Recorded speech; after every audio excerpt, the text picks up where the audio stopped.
그리스도교 역사 제10강은 로마 교황 지배권의 도전입니다. 앞 시간에 수호성인에 대해서 말씀을 드렸는데요. 그럼 수호성인의 의미가 뭘까? 이 카톨릭에 주장하는 수호성인은 왜 필요한가? 이런 거 한번 설명을 드리면 이래요. 개인과 성인이 서로 통공을 한다. 청하고 그 청함을 서로 주고받는 이걸 통공이라고 그러는데요. 교회가 세 개가 있다는 거죠. 첫 번째는 우리가 지상에 살아있는, 우리가 살고 있는 그 교회. 이게 전투교회고요. 성인들은 어디냐면 하늘에 있는 교회에 있어요. 그걸 개선교회라고 그런 거예요. 그러니까 천국에 예수와 함께 있는 그 영광 속에 있는 이들이 개선교회고, 그다음에 단련교회가 있어요. 지금 단련되고 있는 교회. 그러니까 연옥에서 정화 과정에 있는 이들과 서로 통공을 한다. 그래서 이 전투교회에 있는 이 지상에 있는 우리가 성인들과 뭐라냐면 우리가 우리를 위해서 하나님에게 빌어달라고, 대신 빌어달라고 전구를 청하는 것. 그래서 성인이 필요하다는 거고요. 지금 단련교회에 있는 요 사람들하고도 통공이 가능하다.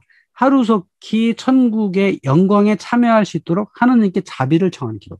그러니까 이런 때는 뭐가 필요하냐면 이게 바로 연옥에 있는 사람들이잖아요. 연옥에 벌을 받고 있단 말이에요. 이 사람들을 빨리 천국으로 갈 수 있게 기도를 해주고, 또한 그들을 위해서 면벌부를 구입해서 주는 것. 이것도 사실은 일종의 통공의 일환이기도 해요.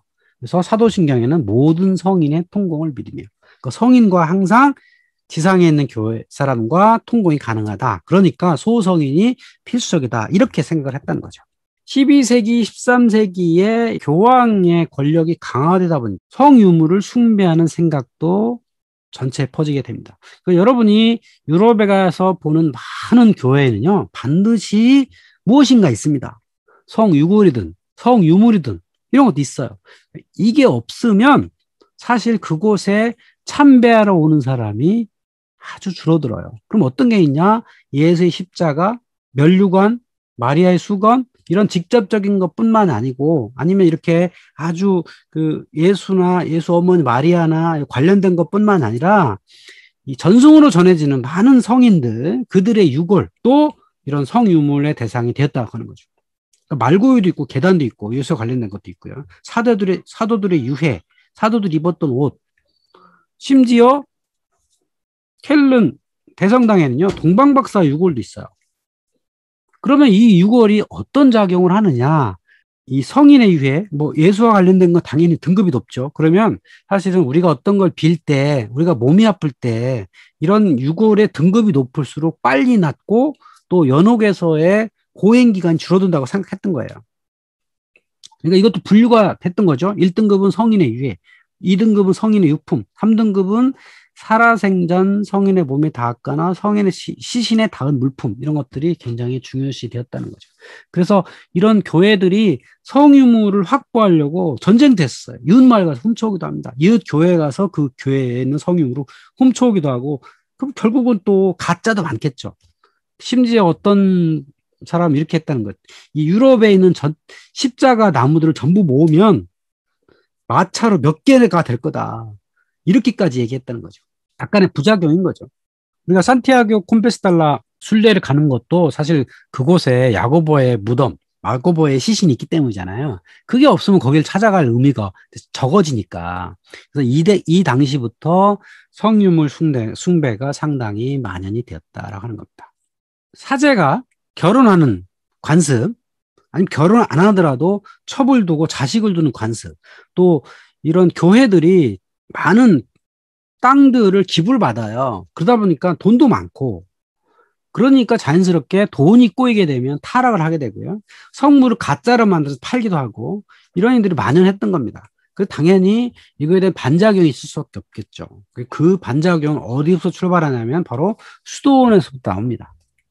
그래서 알프스 이북에서는 많은 수도원들에서 이런 그 비판의 목소리가 나왔는데, 그 대표적인 곳이 클린이 수도원이라 하는 거죠. 클린의 수도회 운동은 10세기 후반부터 11세기 초반 상당히 컸다고 하는 겁니다.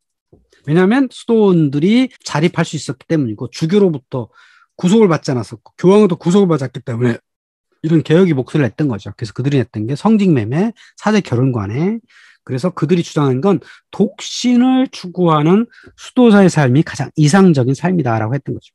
그러면 수도원에 대해서 약간 좀 이해가 필요한데요. 교회 조직을 보면 초대교회에서는 당연히 그 지역에 대표자들이 있었어요. 그 대표자 이름을 에피스코포스라고 불렀어요. 에피스코포 뭐냐면 감독하는 자다. 그래서 감독이라고 번역하는 경우도 있어요. 감독, 초대교회에 있었던 많은 어떤 사람들. 그래서 감독 또는 주교라고 이렇게 일본 사람들이 번역을 한 거예요. 에피스코포스를. 그래서 주교라고 우리는 이제 알고 있는 거죠. 그러다가 로마 제국 교회가 생긴 이후에 이 교회가 사실상의 행정조직이 되어버렸어요. 그리고 행정조직일 뿐만 아니라 영주기도 합니다. 그래서 주교자라고 하는 게 지역의 주교관 의자를 표현했는데 그 주교자 교회가 그 지역의 대표자 역할을 했던 거였던 거죠. 그 마을에 있는 그 교회가 거의 행정조직 역할까지 했던 거죠. 이제 그런데 로마 교회가 이렇게 세속적으로 너무 가니까 어떤 사람들은 영적인 고행이 더 필요하다. 그래서 이 사람들은 산속으로 들어가게 되고 그러면서 거기서 수도원이 자연스럽게 생기게 됐습니다. 그래서 이게 자치적으로 만들어졌고요. 그 수도원 원장은 투표에서 뽑기도 하고 이렇게 이제 세속 교회와 수도원으로 두 체제로 쭉 이어왔던 거예요. 그래서 그 역할도 보면 이래요. 교회는 사실상 행정조직이었고 수도원은 고행, 교육, 영성 역할을 쭉 했다. 그리고 세속교회는 주로 알프스 이남에 많았고 수도원은 주로 알프스 북방에 잉글랜드, 아일랜드, 프랑스 지역에 상당히 많았다. 그리고 교회들은 스스로 영주인 경우가 상당히 많았습니다. 이러니까 여기에서 이제 여러 문제가 발생하죠.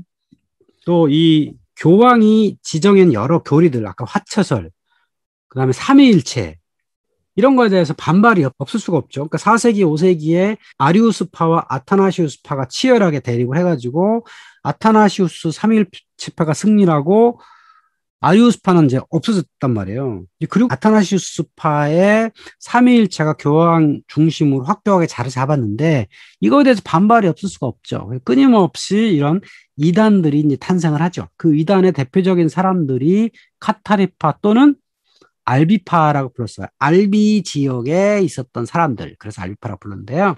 프랑스 남부의 알비와 툴루즈를 중심으로 생겨난 교파를 카타레파라고 불러요. 근데 이 사람들은 마니교 영향을 받아가지고 이원론. 그러니까 마니교는 원래 조로아스터교의 후예거든요. 거기서부터 이원론이 등장을 하는데 세상을 다스린 좋은 신, 그다음 거기에 나쁜 신 있었죠. 극단적인 이원론. 그래서 사랑과 권세가 양립할 수 없다. 이렇게 이제 주장을 한 거죠. 가장 중요한 건 교황권을 인정하지 않겠다는 거예요. 도대체 교황, 그다음에 주교라는 사람들이 왜 하늘에 가는 열쇠를 가진 사람들이냐.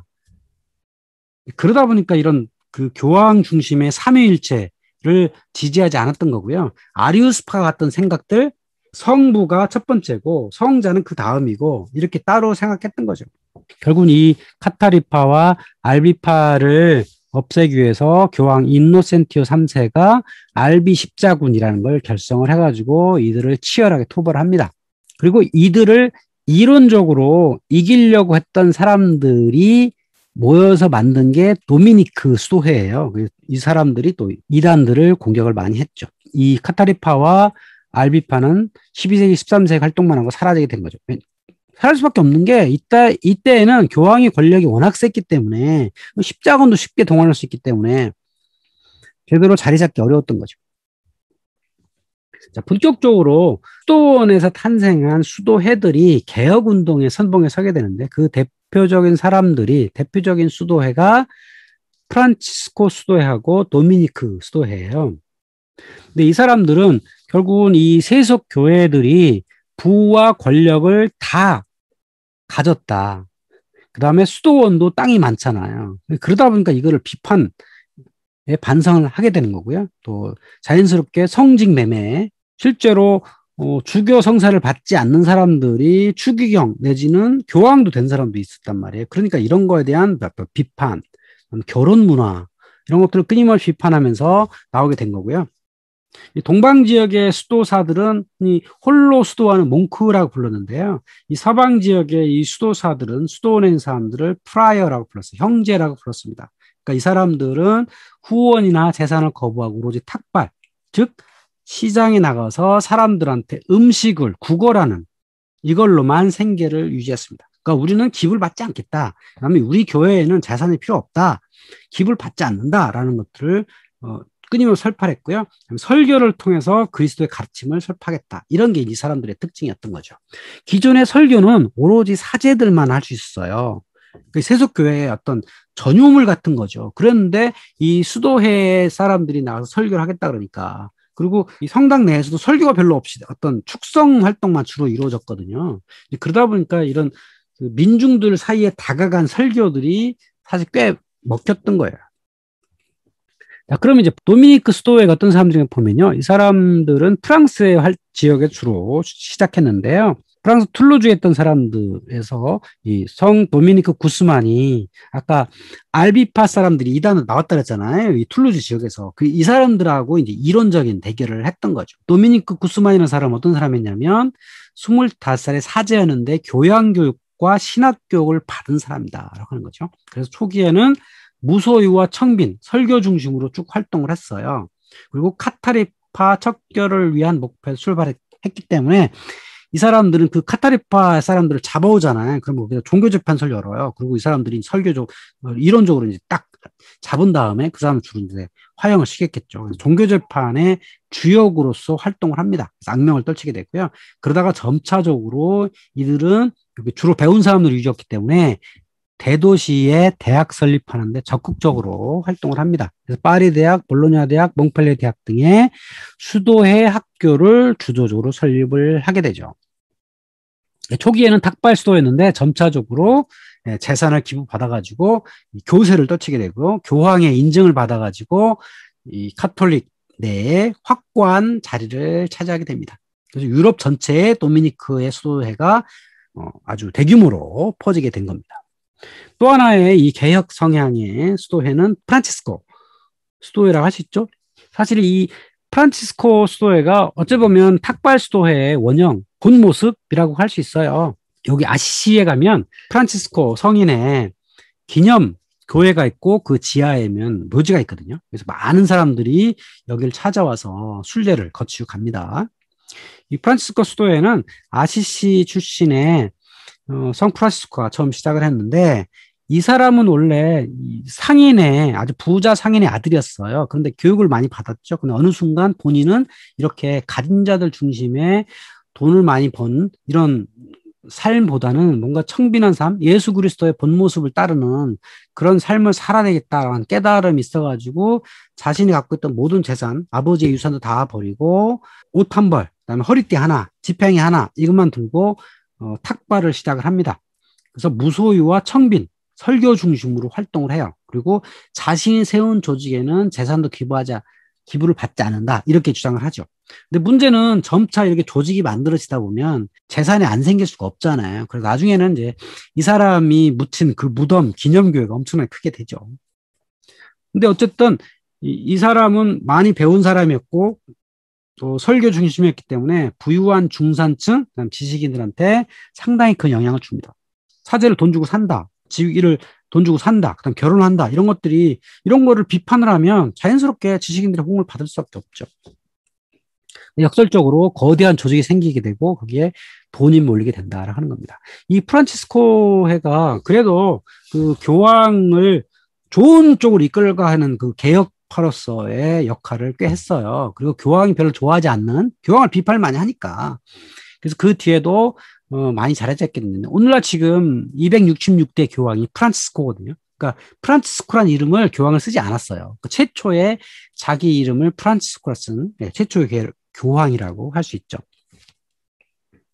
그리고 또 12세기, 13세기에 등장했던 나쁜 일 중에 하나가 유대인 차별제도라고 할 수 있죠. 유대인을 위한 4가지 규범을 확정을 합니다. 첫 번째는 유대인의 주요 사회였던 고리대금업을 못한다. 유대인은 사실 고리대금밖에 할 수 있는 게 없었어요. 상업도 잘 못하고 토지 소유도 못하고 하기 때문에 비록 고리대금업을 하면 죄를 지을 가능성이 있지만 이거밖에 할 수 있는 게 없었고 그리고 유대인들이 또 공부를 많이 한 글씨를 읽을 수 있었기 때문에 이런 상업에 굉장히 유리했죠. 그래서 상업은 못하지만 돈놀이에는 이제 강했단 말이에요. 그래서 이걸 못하게 했던 거고 그리고 부활절 주간에는 야간 통행 금지를 실시했고 그다음에 게토라는 그런 특정 구역을 설치해가지고 이곳에서만 거주하도록 강제를 했고요. 다윗의 별이라고 불리는 식별 표지를 옷에다가 달도록 이렇게 강제했습니다. 제가 이 베네치아에 가봤더니 유대인이 사는 게토가 지금도 있어요. 각 도시마다 이런 유대인만이 모여 사는 게토를 두게 되었던 거고, 옷에다가 다윗의 별을 달고 다니게 했다는 거죠. 그 나중에 그 나치 시대에 이런 유대인 박해가 시작되는 것도 이때부터 있었던 유대인을 위한 4개의 규범, 여기서부터 출발해가지고 그 홀로코스트가 진행되겠다는 이런 일들이라고 할 수 있죠. 또 종교재판소가 도입이 됩니다. 교황의 목소리가 강해지면 강해질수록 거기에는 이단, 다른 생각을 하는 사람들이 등장할 수밖에 없는 거고요. 그러다 보니까 이들을 잡기 위해서 교황청 재판소가 만들어집니다. 그러니까 1215년 라테란 성당에서 공의회를 열었는데, 이때 세속법과 교회법에 불만이 있을 경우 교황청 재판소에 항소를 할 수 있었습니다. 물론 여기에 약간의 좀 삐딱선을 타면 재판소에 가가지고 재판을 받을 수 있겠죠. 종교재판소에 다녀왔던 가장 유명한 사람이 갈릴레오 갈릴레이죠. 그리고 이때 교황청 재판소는 나라의 지역에 상관없이 유럽 전역에 영향력을 끼칠 수 있었습니다. 그 영향력을 끼칠 수 있는 좋은 방법 중에 하나가 교황청 대사였어요. 오늘날에도 교황청 대사가 각국에 나가 있죠. 그게 바로 각 지역에 나가 있는 교황의 대리 역할을 하는 사람들인데요. 교황이 직접 파견하거나 아니면 현지 대주교가 겸직을 하기도 했습니다. 그래서 국가와 교회 사이에 갈등이 있을 경우에는 교황의 목소리로 할 수 있었던 거죠. 이만큼 교황의 힘이 강력했기 때문에 가능했던 거고, 때로는 내정 간섭의 소지도 상당히 많죠. 교회법이 가장 우선이었기 때문에 세속 영주의 어떤 권한보다도 교회법이 위에 있었던 그런 시대였다고 할 수 있죠.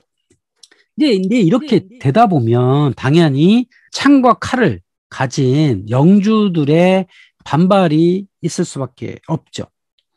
교황은 창칼이 없단 말이에요. 오로지 하늘의 힘, 성경에 나온 힘, 그다음 종교의 힘만이 교황의 권력인데, 그거를 나는 믿지 않겠다, 나는 그 따르지 않겠다라고 하는 주장들이 있다 보면 이게 이제 다른 현상이 나올 수 있겠죠. 그래서 그 대표적인 사건이 아비뇽 유수라고 하는 거예요. 이 아비뇽 유수란 말은요, 페트라르카라고 하는 이 페렌체 사람이 얘기를 한 거예요. 바빌론 사건에 빗대가지고 이건 바빌론 유수와 비슷한 아비뇽 유수다.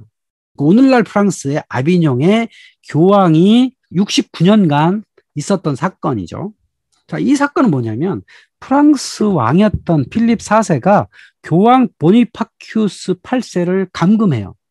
왜냐하면 이 교황이 프랑스 지역에 있는 사제들의 11조를 본인이 다 걷어간 거예요. 각 지역의 사제들은 자신들이 내는 11조를 교황한테 가게 돼 있거든요. 그런데 필립 4세는 이게 마음에 안 든 거예요. 특히 자신이 전쟁을 해야 되는데 자금이 부족해요. 그런데 사제들의 11조를 전부 교황한테 가니까 이게 뿔따고 난 거죠. 그래서 그 지역을 방문했던 보니파큐스를 감금하고 이거에 대해 욕을 합니다. 그래서 서로 이제 적당히 타협을 해서 이 사건 무마가 됐는데, 그 다음에 계속 이어질 수밖에 없죠. 새 교황을 누구로 하냐면 프랑스 출신의 교황으로 세우도록 필립 4세가 압력을 넣습니다. 그래서 그 프랑스 출신 이 주교가 교황이 되고 그 교황이 아비뇽에 거처하게 된 거죠.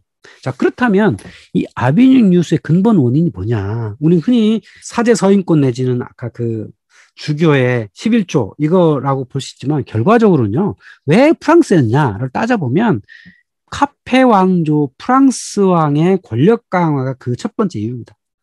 그러니까 유럽 지역에는 봉건제였단 말이에요. 왕이 있으나 허수아비였어요. 독일 지역 특히 그랬고 스페인도 그랬고, 그리고 일부 스페인의 땅 여러 그 작은 공국들은 교황의 봉건 신하이기도 했어요. 그런데 십자군 전쟁에 주로 참가했던 사람들이 프랑스의 기사들이었어요. 근데 그 프랑스 기사들이 대부분 돌아가지 못했습니다, 고향으로. 그리고 어떻게 되겠어요? 그 기사들이 주로 작은 지역의 영주들인데, 영주들이 돌아오지 않으니까 그 영주들의 땅을 힘센 영주가 야금야금 먹게 된 거죠. 그게 카페 왕조라고 할 수 있어요. 여기 지도에서 보시면 1180년 한창 십자군이 있던 때예요. 파리 중심의 파란색이 프랑스 왕의 왕령지거든요. 근데 지금 오늘날의 프랑스 땅을 뭐 아주 일부에 불과하잖아요. 그러니까 빨간색 잉글랜드 왕 봉토도 있고 여러 지역의 봉토가 있었는데, 그로부터 50년 사이에 파란색 지역이 많이 늘었습니다. 그러니까 카페 왕조가 야금야금 그 봉건 영주들의 땅을 이만큼 확보를 해가지고 상당히 큰 목소리를 내게 된 거죠. 그러니까 오늘날의 프랑스 왕 생각하면 프랑스 전체를 그런 영토로 생각했겠지만 이 당시에는 여전히 봉건제였기 때문에 프랑스 왕이라고 하는 이 사람이 가장 목소리 큰 왕인 거예요. 대표자가 된 거죠. 그런데 이 프랑스 땅에 있는 많은 주교들이 돈을 걷어가지고 교황한테 보내니까 뿔따고 나니까 그 교황과 한판 붙게 된 겁니다. 본격적으로. 독일 땅 아니면 잉글랜드 땅 이베리아 반도에서 안 늘어나고 프랑스에서 난 이유는 바로 프랑스 왕의 권력 강화가 가장 그 이유가 됐다고 하는 겁니다. 결국 그때부터 프랑스 왕 마음대로 교황을 선출하고 그 교황조차도 로마에 있지 말고 아비뇽에 와라라고 한 거죠. 근데 그 아비뇽이 오늘날의 프랑스 땅이지만 여기 지도에 보시면 아비뇽은 교황 직할령이에요. 그러니까 교황의 영지라고 할 수 있어요. 그러니까 프랑스에 있었다라고 생각할 필요 없죠. 어느 정도의 중립 위치에 있었다고 생각할 수 있죠. 그 이후에 교황은 로마와 아비뇽의 합법적인 교황청과 2명의 교황이 존재하게 됩니다. 그러니까 아비뇽에 교황이 있으니까 로마에서는 다시 선출하게 되죠. 왜? 프랑스 왕의 영향력 하에 있는 게 아비뇽 교황이니까. 그 독일의 영주들이나 이탈리아 영주들 입장에서는 왜 교황이 아비뇽에 있느냐? 로마에 있어야지. 그래서 로마에도 선출하게 되고 그래서 2명 교황이 오랫동안 있게 되고 그 사이에 갈등이 있을 수밖에 없는 거죠. 그래서 이 서방교회 대분열 시기에는 이제 뭘 말해주냐면 더 이상 교황이 유럽의 대표자가 아니다라고 하는 거죠. 그러니까 12세기, 13세기에는 로마 교황의 영향이 강력해가지고 유럽의 대표자였는데 14세기 들어서면 대표자가 될 수가 없고 점차적으로 이탈리아 반도 내로 축소되는 이런 현상이 보여졌다고 하는 거죠. 자, 그러면 이제 12세기, 13세기와 14세기에 이어지는 데서 결정적인 변화의 여지는 어디서부터 출발하느냐면 십자군 원정 그리고 흑사병이에요. 특히 12세기, 13세기도 문화도 굉장히 많이 발달했거든요. 융성을 했는데 그러다가 잠깐 사라졌다가 15세기에 이탈리아 르네상스가 생기거든요. 그 사이 갭이 있어요. 그 갭은 뭐 때문이냐? 바로 흑사병이었다는 거죠. 여기 그림에서 보시면 영국 웨이머스의 흑사병 기념 동판에 이렇게 써 있습니다. 1348년 인구의 30 내지 5%가 희생되었다.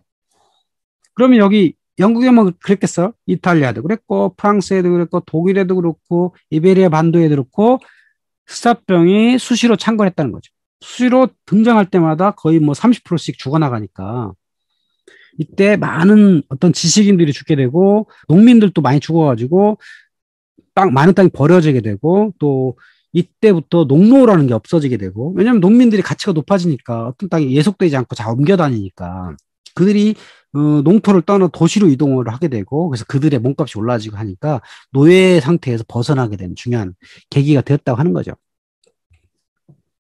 또 시대 변화의 주역 중에 하나가 국민국가의 탄생 조짐이에요. 아비뇽 유수라는 게 프랑스라고 하는 나라가 사실상 생기고 있었던 과정에 발생한 사건이거든요. 그러다 보니까 이제 교황의 권력이 점차적으로 약해지게 되고 또 국민국가, 오늘날 우리가 생각하는 어떤 국가들이 만들어지게 된 겁니다. 그래서 독일 지역에는 여전히 소국들의 연합이 있었지만 프랑스가 바로 단일국가 형성의 과도기가 생기고 댕겼고요.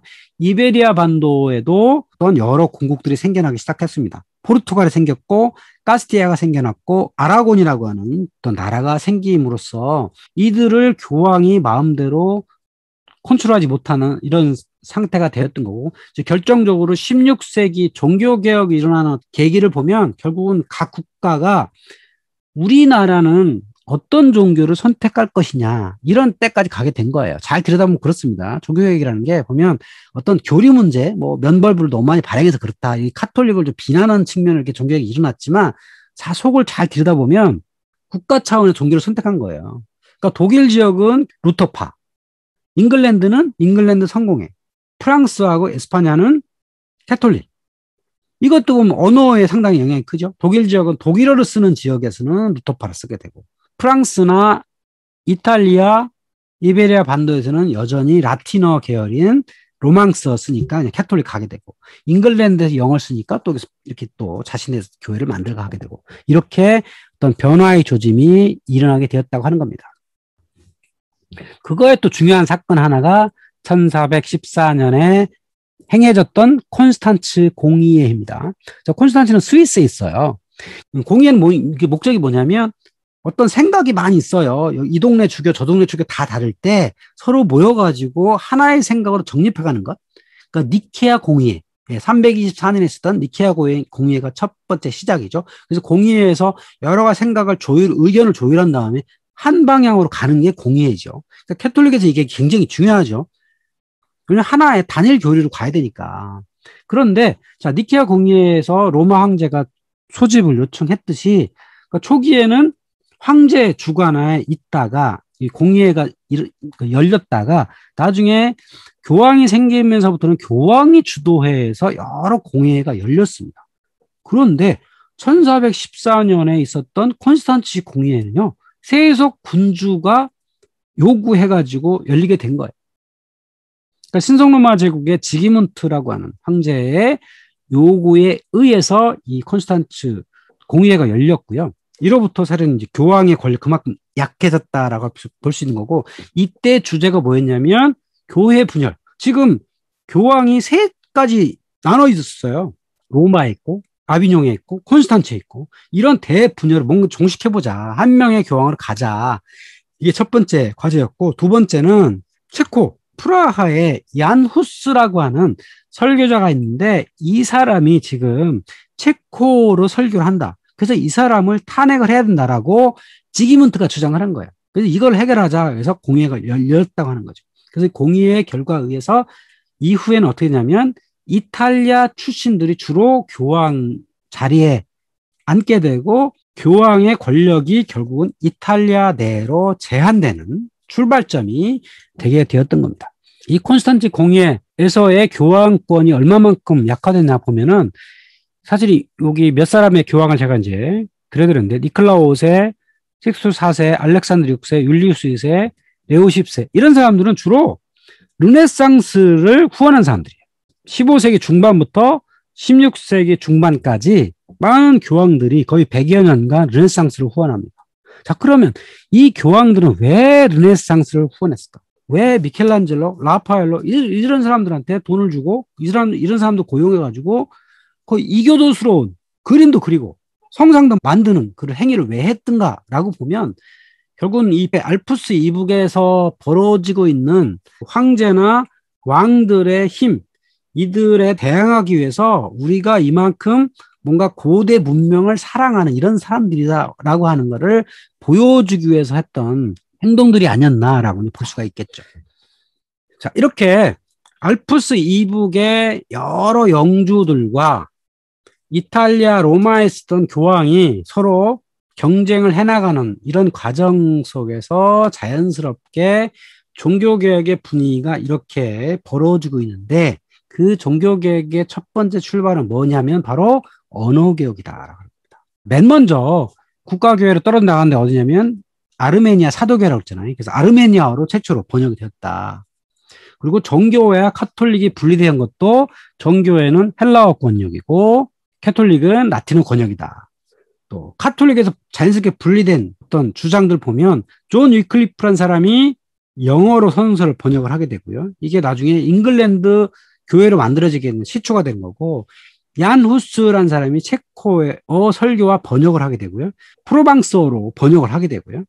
루터가 독일어 선서를 번역을 하게 되고, 이런 언어가 달라짐으로 인해서 자연스럽게 종교개혁의 분위기가 일어나게 되었던 겁니다. 그 대표 인물이 바로 위클리프라고 하는 사람입니다. 종교개혁 목소리가 공식적으로 등장하게 된 사람이 잉글랜드의 위클리프였습니다. 이 사람은 원래 옥스퍼드 출신인데요. 1474년 영국 왕 에드워드와 함께, 자, 에드워드가 로마 교황을 만나러 갔어요. 세금 문제 때문에. 그래서 가봐서 로마를 가봤더니 이 로마 교황이 너무 세속적이라는 거예요. 돈만 밝히고. 그래서 이 로마에 갔다가 돌아와가지고 교구장이 돼가지고 이 가톨릭을 아주 막 씹어요. 그중 가장 대표적인 게 바로 화채설. 이거를 비난하죠. 그리고 수도원 제도를 비판을 하고 교황의 권위를 반대를 하게 됩니다. 그러면서 결정적으로 이 사람이 했던 행동이 1382년에 라틴어 성서를 영어로 번역을 하게 됩니다. 근데 이 사람의 행동은 이제 일종의 찻잔 속의 태풍이라고 할 수 있고, 이 사람은 살아생전에 어떤 그 파문 이런 걸 받질 않았어. 왜 그런가 했더니 잉글랜드는 로마에 아주 멀어요. 그러니까 잉글랜드에서 벌어졌던 일들을 로마 교황이 잘 몰랐던 거예요. 영어로 번역한 게 또 많이 퍼지도 않았고, 그래서 이 사람은 살아생전에는 별 문제가 없었고, 죽은 후 31년이 지난 이후에 콘스탄츠 공의회에서 이 사람은 파문이 되고요. 이 사람이 이미 무덤에 묻혔는데 그 무덤에서 시체를 파다가 화형을 당하는 이런 부관참시를 당하게 되는 사람입니다. 그리고 이 위클리프의 영향을 받아서 새로운 종교개혁의 목소리를 낸 사람이 얀 후스라고 하는 인물이에요. 자, 이 사람은 1400년경에 프라하의 카렐 대학교 교양학부와 신학부 교수였어요. 그리고 이웃에 있었던 베들레헴 성당에서 설교자로 활동을 했습니다.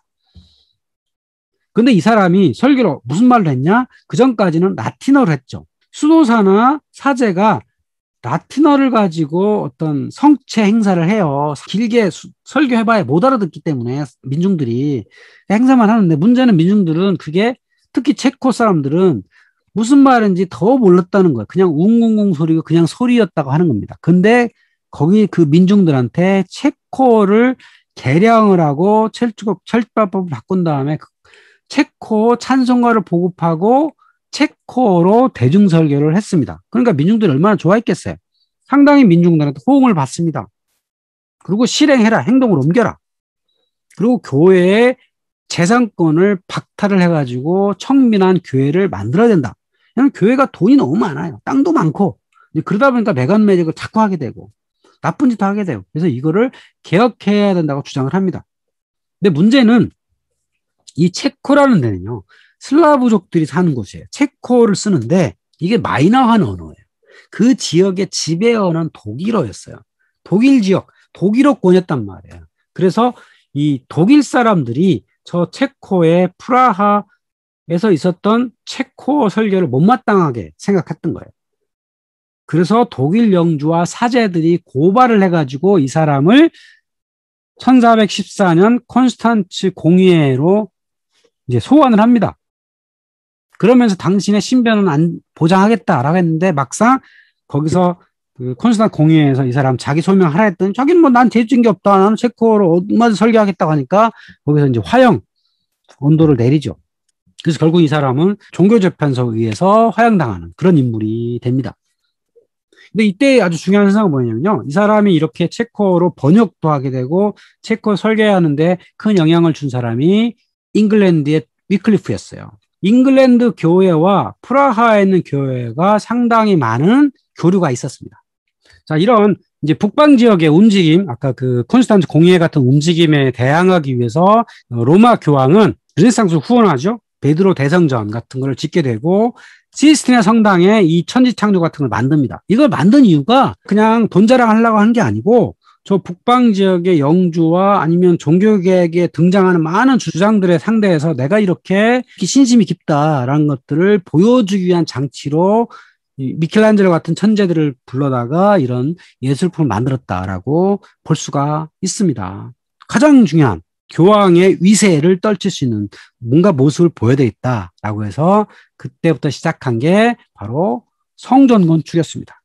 이 북방의 움직임이 꽤 심각했기 때문에 그거에 대응하기 위해서 시작했던 게 베드로 성당의 건축이었던 거고, 문제는 이 베드로 성당 건축에 돈을 너무 많이 들이다 보니까 이 돈을 확보하기엔 온갖 일들을, 더 나쁜 짓들을 하게 된 거죠. 그래서 그것이 이제 북방에 알려지게 되고, 마인츠 대주교가 또 면벌을 열심히 팔고, 그거부터 시작해서 이 마르틴 루터의 종교개혁이 촉발되는 계기가 된 거죠. 이게 상당히 아이러니죠.